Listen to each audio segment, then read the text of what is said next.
Welcome, everyone, to the In Tune Show, Episode 3. It is hosted by the Interfaith Temple, and I am Reverend Dr. Samora Smith. I am the director of the temple, and today it is my privilege and honor to welcome a dear friend, Sheikha Maryam Kabeer.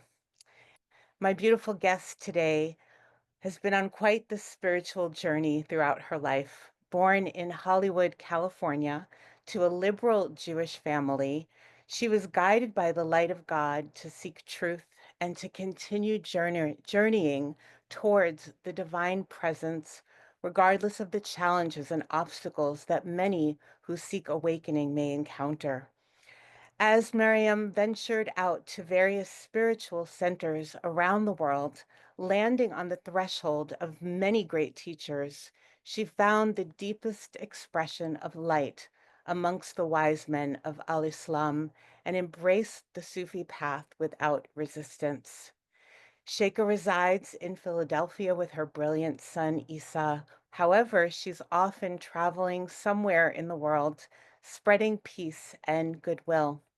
Sheikha is a community leader of great compassion, light, and love, and the author of her prize-winning book, A Journey Through 10,000 Veils, The Alchemy of Transformation on the Sufi Path, which is a captivating autobiography and account of her spiritual journey into the path of al-Islam.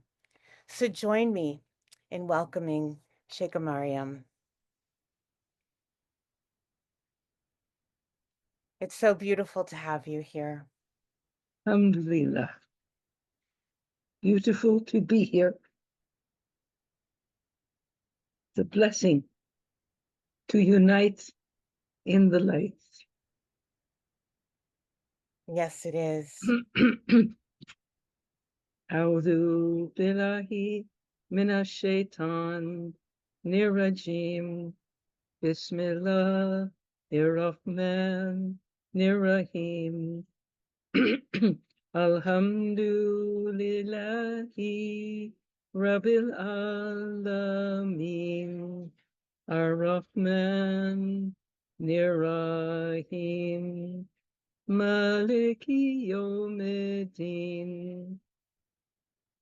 Iyaka na'budu wa iyaka nasta'in. Edina siratal mustaqim. Siratal ladhina an'amta alayhim. غير المغضوب عليهم ولا الضالين آمين. Peace and blessing be with everyone. May the light of Blessing. God envelop us and be our guide, reveal to us the purpose of our existence, step by step, breath by breath, Mhm. to fulfill the purpose for which our beloved, exalted Lord created us. Inshallah, Amin. Inshallah. So, what I'd love to share with everyone here today is my first encounter of Sheikha Maryam. Her son, Issa Kabeer, has been a student of the new seminary. I would say, out of everyone that I have met, he probably did every single program that we could possibly offer with brilliant, brilliant results just in his heart and space. And as we know, a child is always a reflection of their parent. And so we were online and we did a graduation service at that time. Everybody was in lockdown, and I remember seeing her face just lighting up the Zoom platform with a smile of what I felt was the light of God. And I remember saying to Dr. J, the director, that, who is that? Who is that beautiful woman? And here she is, and it's just even greater in person than anyone can imagine. I have witnessed such beautiful energy and spirit come from you, and it has been a wonderful journey to be alongside, walking with you.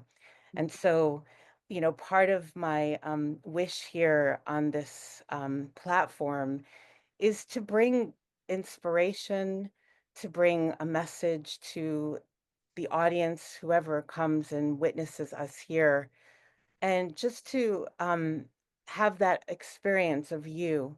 And I thank you so much for saying yes to being here. And I guess you can start with whatever is in your heart to share.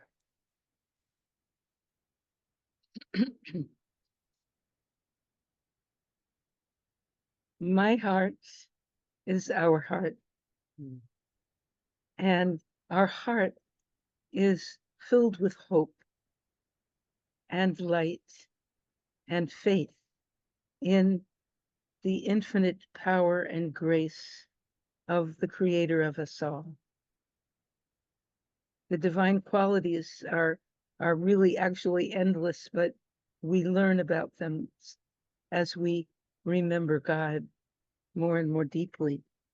And this is the healing power that must be transmitted to the world at this time, especially when there's a lot of chaos in the world in terms of the messages that are being sent out.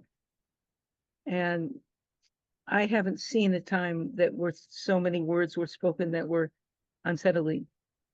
But for me, since I've been on this journey a long, long time, it's the words of God that just are resonating forever. That's the power. And Allah has the power, not the people speaking on TV. The power is in the heart, in the light, in the love of the one most merciful and compassionate and wise, the one of light, the one of joy, infinite, infinite grace. So we need to access this source of grace as we exist step by step in our journey. And certainly that, as you described my journey, is just what it's been about. For wherever I went in the world, that is who was guiding me and to whom I was guided. The one of infinite love, mercy, and grace.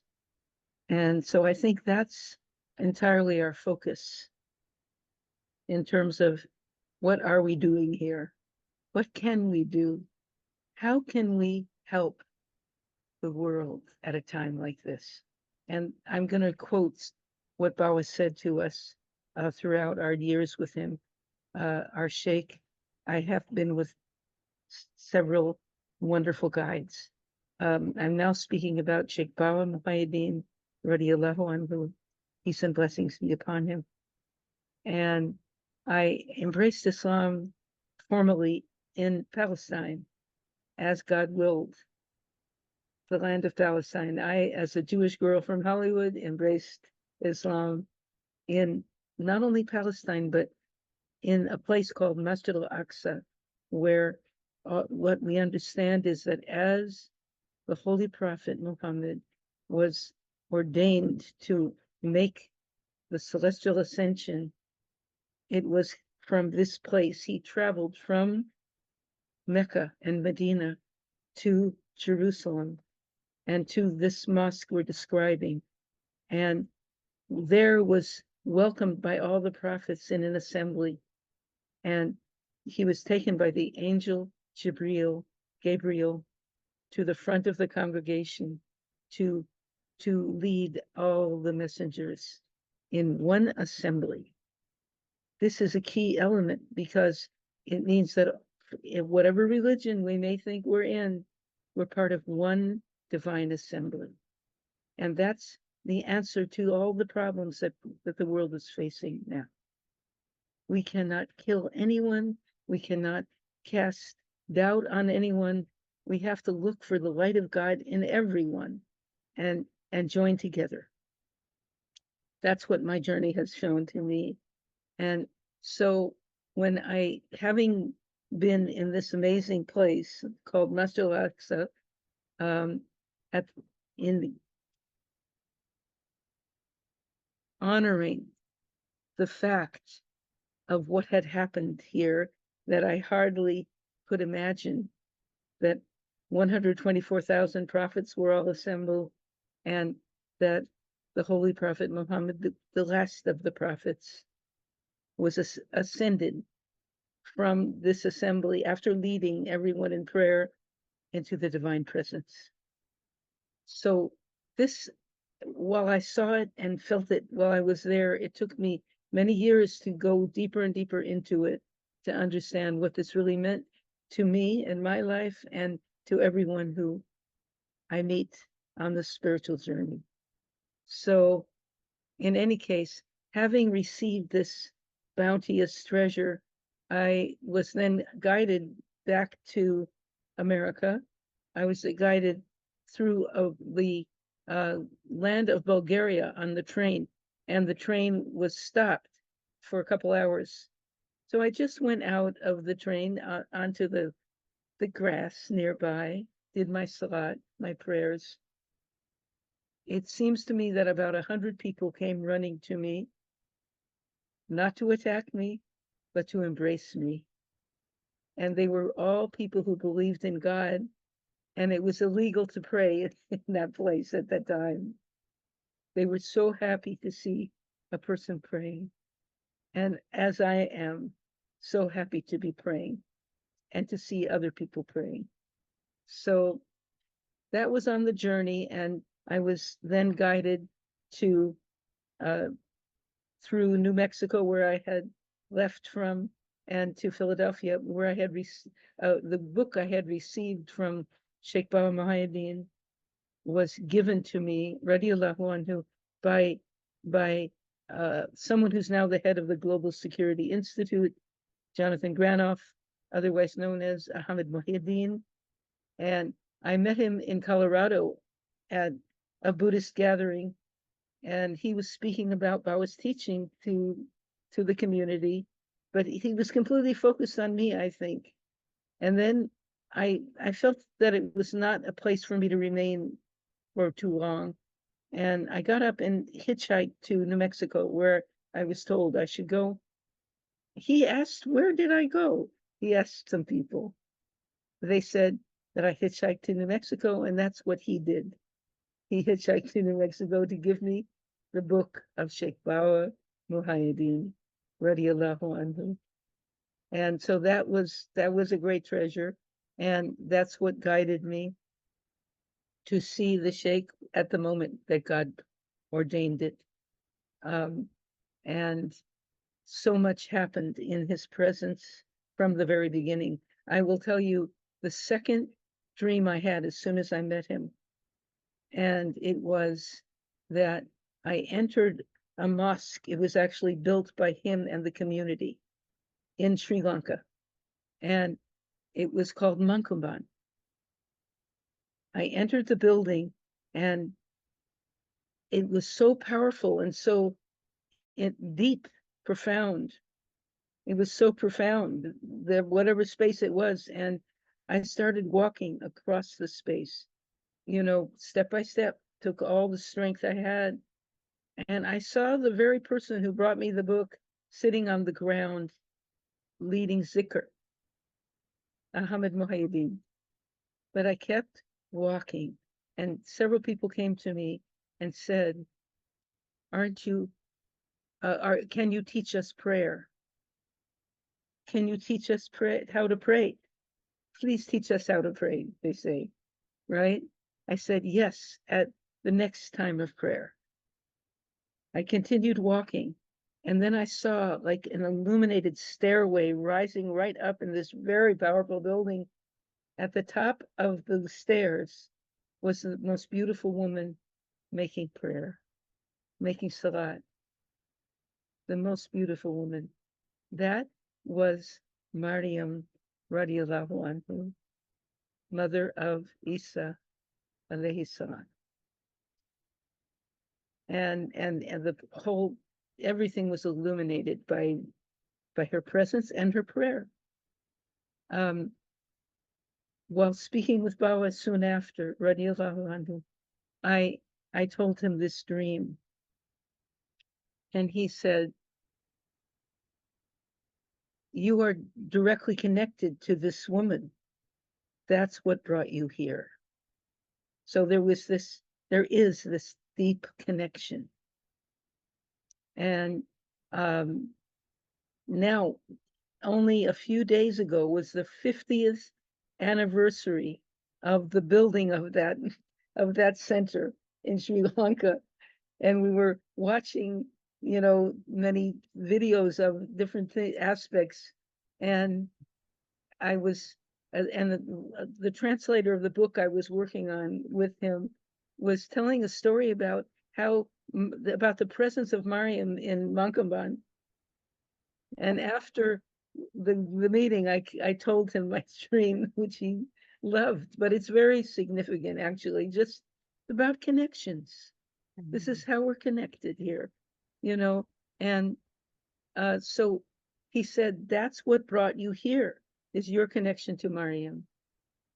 Okay. Incredible. And then what happened after that? How many blessings descended, not only there, but every single place that I went.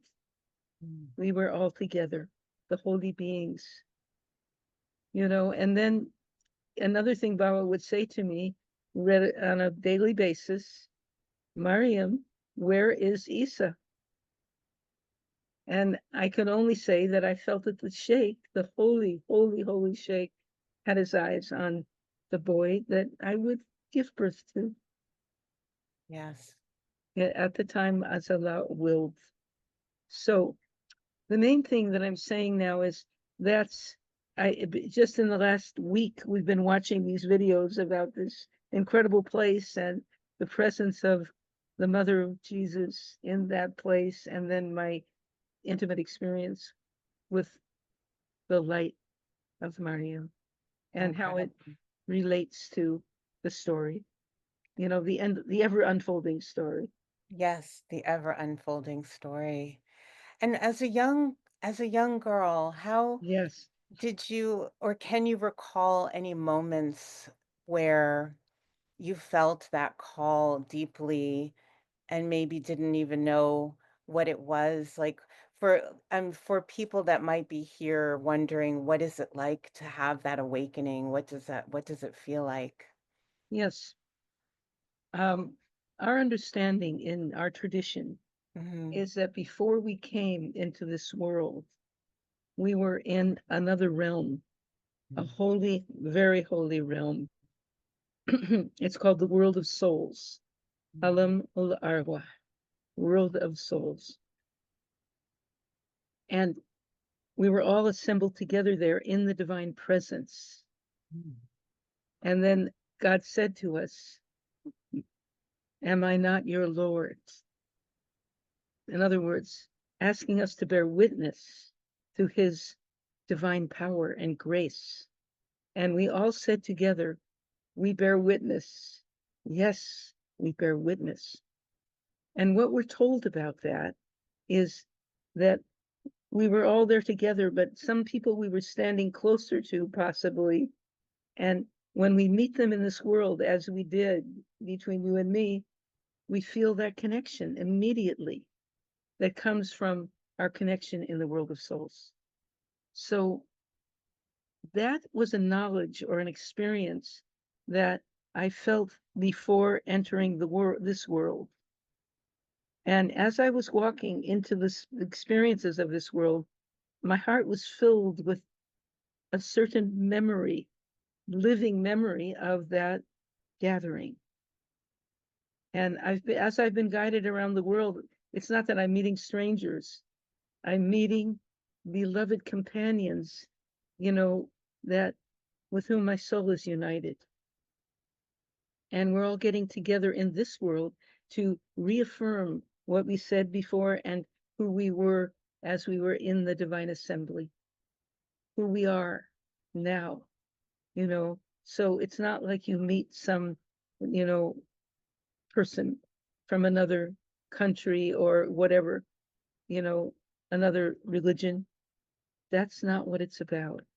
It's all about uniting together in the very ancient sense of our source knowledge, what we felt before we even came here. That's much more real to me than anything that I experienced here because it was overwhelming me. My mother used to say she would see me in the cradle or the crib, smiling intensely, very ecstatic, and she didn't have a clue what was making me so happy. And I said to myself, it's my knowledge of where I came from and where I'm going to.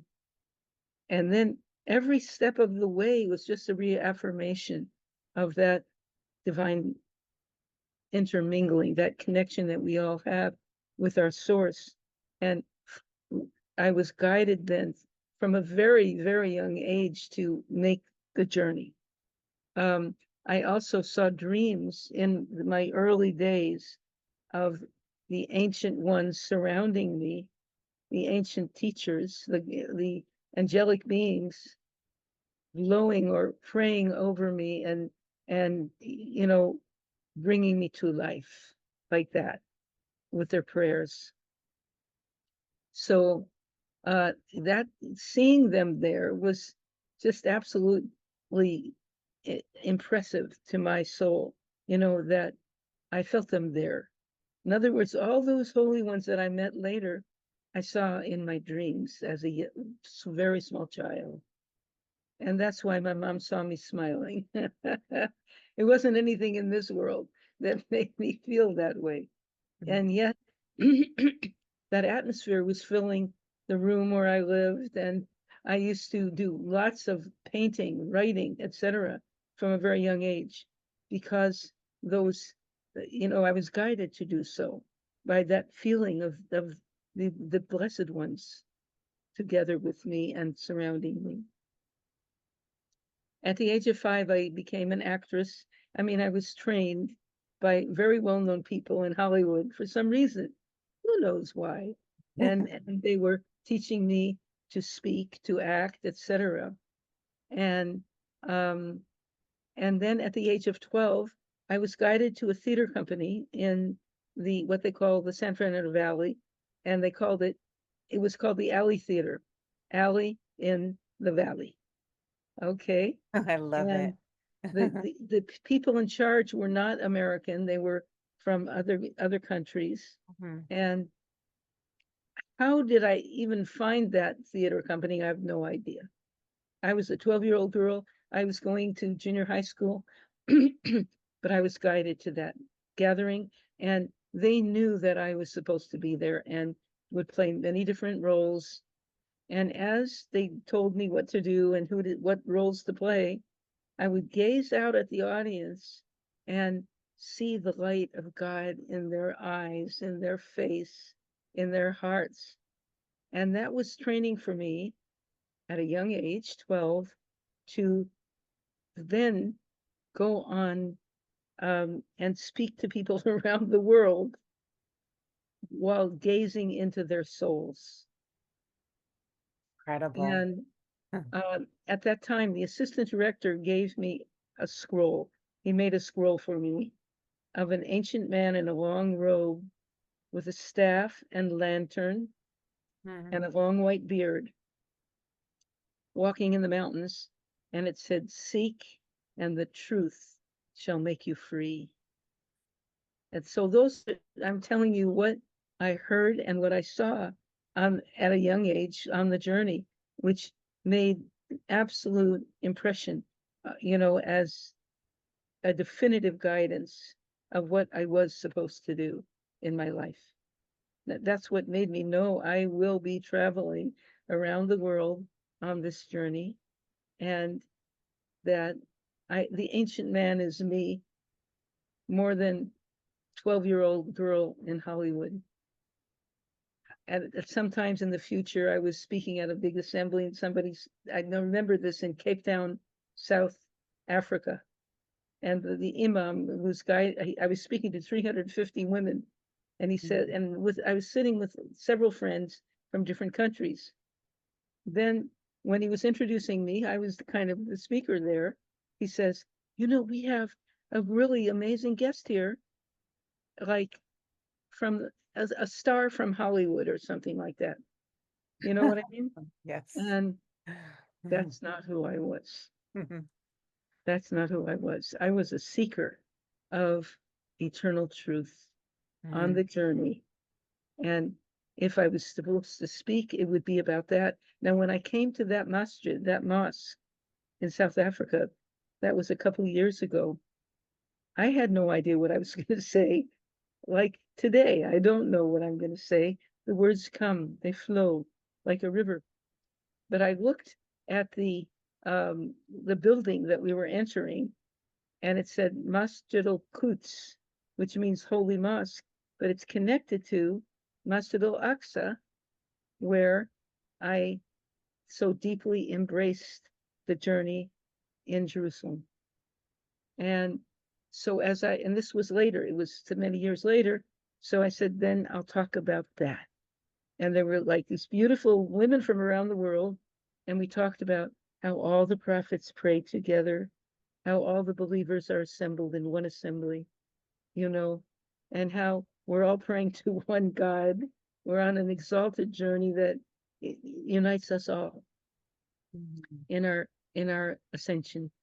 And what happened at Masjid al-Aqsa is that the Holy Prophet, sallallahu alaihi wasallam, ascended from that assembly into the divine presence through an amazing journey. The details are all transmitted about which prophets he saw, what realms he entered. But the main thing was he united with Allah in that journey. And we were told that he sent down to us, humanity, an ascension in the form of our prayers. The prayers that were bestowed upon us to make, he said, that is your ascension. So that understanding that every time we pray, we pray that we will be united with God as he is united with God. And all of us are, everyone who surrenders to the divine will, to the divine presence, to the divine attributes, is step by step being united with his infinite grace. So all of this is like an unbroken tale of divine blessings, step by step. So it's not like even though I met famous people in Hollywood, it wasn't something they told me that made me know what I was doing there, or who I would become, or what the journey was.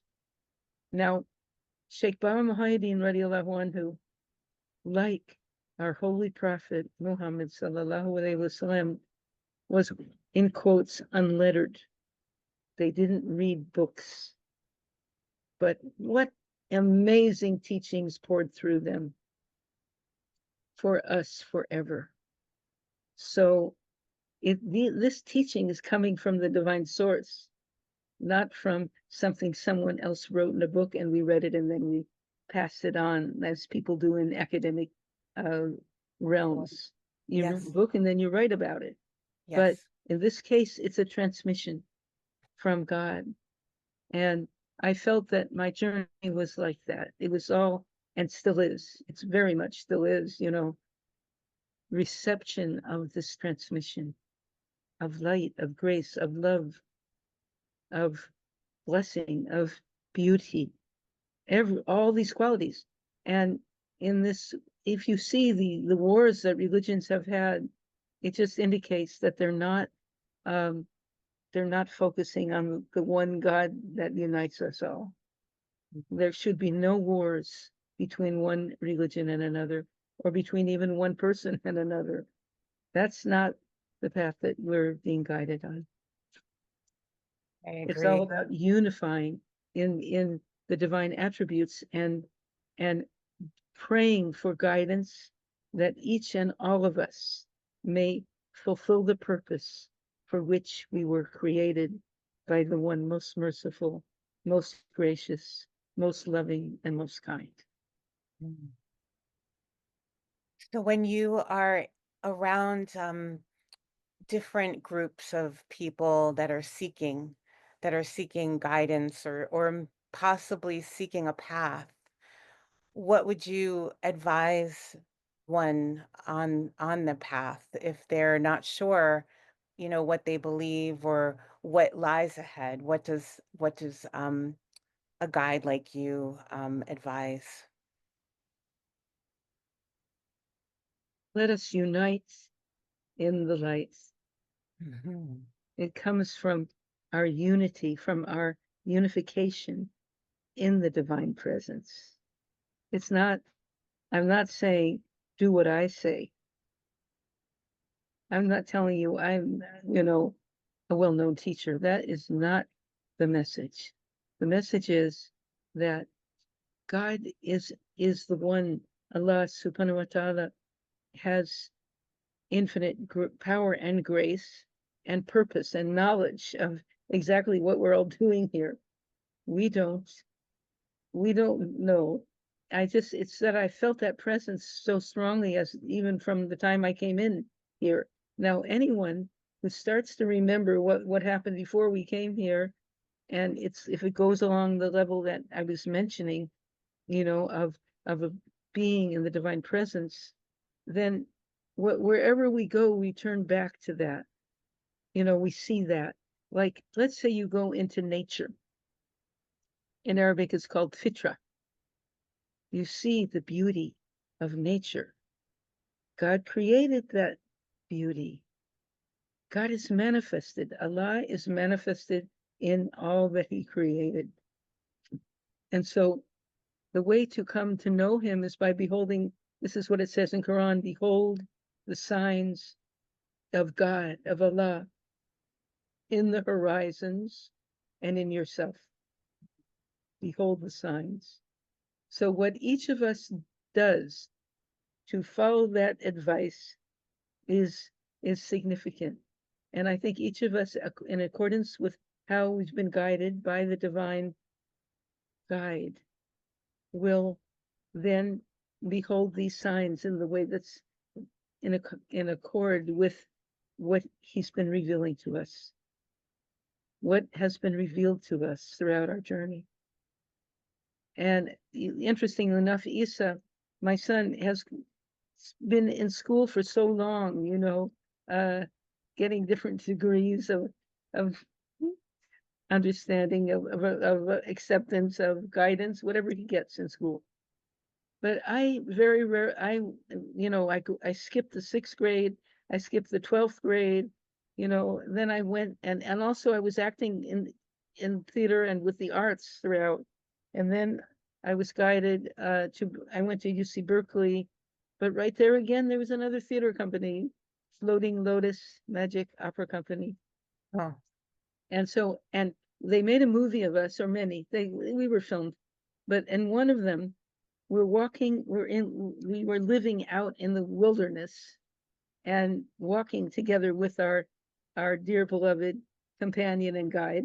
His name was Abdulhai Moore, or Daniel Moore. And they didn't photograph our what we were wearing, our faces. The camera was focused on our feet walking on the journey. So right. that was a real deep description of who we were, Mhm. journeyers. And it turned out that the central people in this acting company, the theater company, went to different parts of the world and were all guided to embrace Islam and what's called tasawwuf, the Sufi path. Mm. And then we meet again from time to time, but we're all traveling on that journey. Uh, Abdul Hai, beloved, peace and blessings be upon him, is in the next world. You know, doesn't mean that we don't feel profoundly connected. We do, and I feel this very strongly that all the illuminated people that I met who are on the other side now are vividly present within my heart and soul. And also, I feel it's very necessary to prepare for the journey to the next world, by making our life here as focused upon God's guidance, the divine guidance, as it can be, so that whatever Allah is revealing to us just passes through our hearts to those who are searching for guidance from the source. It's not coming from us. We're servants of that infinite grace and the light of the guidance. So I think I'm answering your question in this way. You absolutely are. It's about connection. It's about showing up to be the best that you can be in this time and in this lifetime, in this world and all that's around us. Yes. And, your words, your wisdom, your experience illuminates that path for us. There's nothing more, I would say, inspiring for me than to hear those comforting words that come from you. Um, and I think many of us out here, that are on a spiritual path want to have ways to maybe reconcile the current times, Mm, um, yes. the struggles that, we may feel so incredibly compassionate that we don't have enough time or resources to help everybody. So what do we do to make peace with ourselves as we look out, knowing that there's many struggling? Pray for everyone. Mm, Keep your hands lifted up, and so that the blessings may descend upon all of creation, mm, all the journeyers on this sacred journey. mhm, You know, it's mhm, not personal. We're not praying for ourselves. We're praying for everyone together. And I've had dreams in the earlier days of us all walking together on a path, on a mountain path in the middle of the night. It could have even called the the dark, the what's called like the dark night of the soul. We're walking on a journey, but there's no light because it's night. mhm, You're on a night journey. And I was walking and I suddenly realized many people were behind me. We were all walking together. I go to my backpack and find uh, food, knowledge, wisdom, grace packed in my backpack by my teachers, the guides. They put it here, they put this here, they put this here, and then we start bringing it out in this night journey and giving and offering it to everyone. This teaching, this delicious food, this inspiration, this guidance, etc. And as we were all walking and they're eating or breathing or whatever, walking in the night, suddenly the light shines of the new day. The new day comes and we're all illuminated by the light, you know. So it was a subtle vision of just sharing really that whatever has been bestowed upon any of us by the grace of God might be in some form of backpack or in our hearts more than anything else. It's packed in our hearts. And then when someone comes and they are searching, needing, yearning, hoping, and, like sometimes desperately searching for what they are looking for and they don't know what it is. But when we're traveling together like that, we can share, you know, and I very much always give my phone number to and welcome everyone to our home, which the door is never locked. That means anyone we may meet who yearns to make the journey is most welcome to come join us. And we live across the street from the fellowship here, the Bawa Mohayedin Fellowship. And the door is open You can stay here, and you can go to sleep here and wake up at 4:30 in the morning, go to pray across the street, and then Oh. there's food served throughout the day and night, and Mhm. the teachings, Baba's teachings, he left the world at 150, and Wow.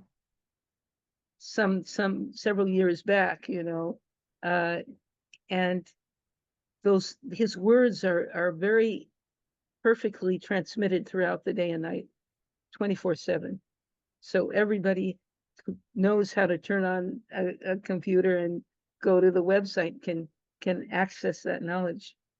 And then we have something called Resonance of Allah that we do together. We keep reading a book. It's a book that Bawa asked me to work on with him in Sri Lanka when I came. And then all of us just keep reading it because it's a living truth. The more you go into it, the more you become filled with it. Now, after our beloved Sheikh Bawa left the world, we asked him as he was leaving, where can we find you? 2 weeks before he left physically, he said, in your heart. And that has been very, very true. He's Mm. right here. We've got it in our hearts. I feel him all the time, speaking, showing the way. And after that, I was also guided to a Sufi conference in Southern California, the first one I think they had, and immediately met a sheikh from West Africa, Sheikh Abdullah J. radiallahu anhu, and then guided to his um, successor, Sheikh Ali Endau, radiallahu anhu. And so I spent a lot of time in West Africa, and then I was guided to another Sufi order, so from the Muridiya to the Mustafawiya, and I met Sheikh Harun, who's a living, he's a living teacher, and we're very deeply connected. So, he's put me into spiritual retreat many, many times, and like that. So that's why there's different manifestations of God's illuminated guidance that are assembling here and keep the guidance flowing. And then just like that, uh, just like in the homes of all of the shuyukh, the doors are not closed the same as our home. And even my family's home was like that. That people were from all around the world were always welcome and gathering. Yes. I think that it's part of our absolute mission to keep that door open and welcome everybody, and then be present as a witness, as a companion on the journey. I always try to send out my phone number, but also welcome people to our spiritual home here, because people need the very same thing that was given to me. That grace was bestowed. It's a bestowal, and it says, "Behold the signs of God in the horizons." That means whatever you see is a sign, and then inside your heart. So having received all this here, you know, and even in our home, we call it a sanctuary of peace. Mm. Well, And it is. then when you see what's happening in the world, these words that are spoken are the opposite of the words that I've been hearing. So when I see that happening, even a little bit, if I watch a little bit of television, I just know that it's the other side. It's those words are coming from the other side. There's a reason for it. I don't know what the reason is, except it probably is in accordance with the divine plan that such a thing should be said in such a way. But really, we just focus on light, not darkness, on on love, not conflict, not hate for anyone. And what Bawa did say to us repeatedly, he would say, "Precious jeweled lights of my eyes, you who are the life within my life and the light within my light, may you love all lives as your own and um, become the healing power for the world in the time when it faces its biggest challenges. And that's part of Wow. what's happening now, Part of what's happening now. is that we have to keep, making videos like this, Yes. YouTube, be on YouTube. And if I turn on the TV, I'm guided to YouTube, and there are several spiritual teachers speaking all the time. Yes, there are. And so Mm. you have a choice of what to listen to. Yes, you And, do. and if you sometimes I will listen to the sound of the world, but just briefly, and just pray. You hear it and then you pray for peace. If you hear about war, you pray for peace. Mm. And so the various things that are being said about divisions between people, and the conflict, the wars, and hurting innocent people, depriving pure innocent people from their provision, that's the opposite. So what do we do then? Contemplate how to give provision to everyone, how to serve humanity as a healing for all. We call it in Arabic shifa. That's the Yeah. healing. So because we were told to do this, we are dedicated to it, you know, and in various ways. It's a pathway, like you said. We're on a path, and the path is leading us to the next world, and we have to prepare for that next world by what we do in this world. How Mm. much we can help all the people that we meet, whoever is searching for the light of guidance and for salvation and for healing. Wonderful. Wonderful.